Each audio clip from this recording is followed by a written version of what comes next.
Oi, vamos falar sobre refluxo? O que é o refluxo? O que é a doença do refluxo gastroesofágico? É uma doença comum, acomete aproximadamente 12% da população brasileira, traduzindo em miúdos aí 20 milhões de brasileiros acometidos. É caracterizada pelo retorno frequente do conteúdo gástrico à mucosa esofágica, levando a desconforto, levando a dor, levando a sintomas por vezes incapacitantes. Quais seriam esses sintomas? Tosse seca, irritativa, frequente, incapacitante, afonias, disfonias, crises frequentes de asma, rinite, amidalites de repetição, os entalos, a sensação do globus, que é aquela sensação de que tem uma bola presa na garganta, a deglutição incompleta, o paciente deglutiu, mas parece que parou no meio do tórax, às vezes ele precisa até de água para digerir, para aquela comida desça. As dores ditas não cardiológicas, já foi até no cardiologista, investigou, não tem nada no coração, mas ele tem a dor torácica. A pirose retroesternal, que é a dor em queimação mesmo, aquela dor irritante aqui, às vezes o paciente desenha o trajeto do esôfago. As tosses frequentes, já até falei, desculpa, as eructações frequentes, os arrotos frequentes, né? E essa doença então deve ser conduzida. A partir desses sintomas, bem, o paciente chegou, ele tem esses sintomas, são sintomas clássicos. Então vamos investigar. Como é que a gente vai fazer essa investigação? Comumente, todo mundo já mais ou menos tem a ideia da endoscopia. Deve ser feito, claro, mas a endoscopia ela tem um viés. 25 a 50% dos meus pacientes com refluxo não vão me mostrar alterações esofágicas suficientes para eu caracterizá-lo como um refluidor. E aí, Marta, o que eu faço? A gente tem os padrões ouros, os exames padrão ouro, que são a manometria esofágica, do termo manos, pressão, metria, medida das pressões esofágicas. Eu vou estudar os 3 grandes músculos esofágicos que me detém esse refluxo. Então eu tenho o esfíncter inferior, que é a barreira inferior, transição esôfago-estômago. Eu tenho o corpo do esôfago, que nada mais é do que o canudinho, a descida. E tenho barreira superior, que é o esfíncter superior, a nível da garganta. Como é que é feita a manometria? Nossa, que exame! Tem gente que fala que é um horror. Não é assim. A gente precisa de um paciente com jejum leve, 6 horas, passa uma sonda siliconada, molinha, parece um macarrãozinho pela narina previamente anestesiada, e eu coloco a nível de esfíncter inferior. Faço uns exercícios de deglutição, aí eu vou medir essas pressões de deglutição. Beba água, dona Mariazinha, beba água, seu João. Aí eu vejo, aí eu subo essa sonda, deixo em corpo de esôfago. Claro que aqui eu estou fazendo uma coisa bem resumida para vocês entenderem mais ou menos.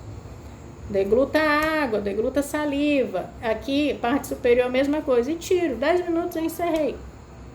Se eu vejo necessidade de prosseguir com esses exames, eu vou partir para a pH-metria. Às vezes o paciente já vem com esse exame solicitado pelo colega assistente.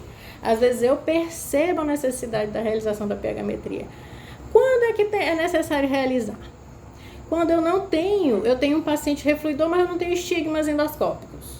Quando eu tenho uma manometria pouco alterada e o paciente queixoso de refluxo, a gente tem sempre que dar valor à clínica, à queixa do meu paciente. A clínica é soberana, a gente não pode tratar o exame, a gente aprendeu isso lá na semiologia.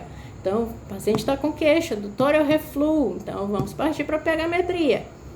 Vou aproveitar aquela narina, anestesio de novo, às vezes nem precisa, passo uma outra sondinha que parece um fiozinho de fone de ouvido.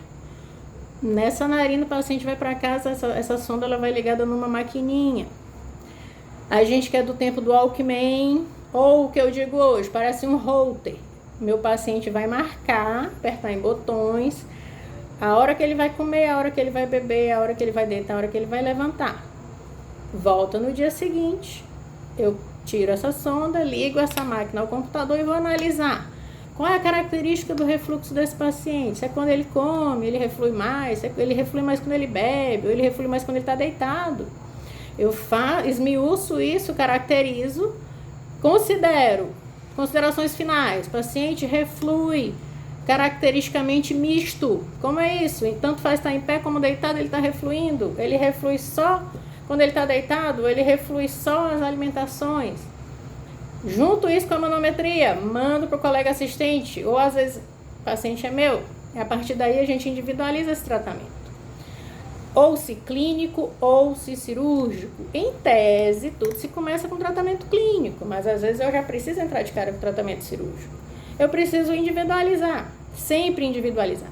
Se eu tenho um paciente mais idoso, a gente já vai preferir o tratamento clínico. Às vezes eu tenho um paciente que não quer mais gastar dinheiro, já tomou tanto remédio de refluxo, não resolve, não tem aquela resposta adequada.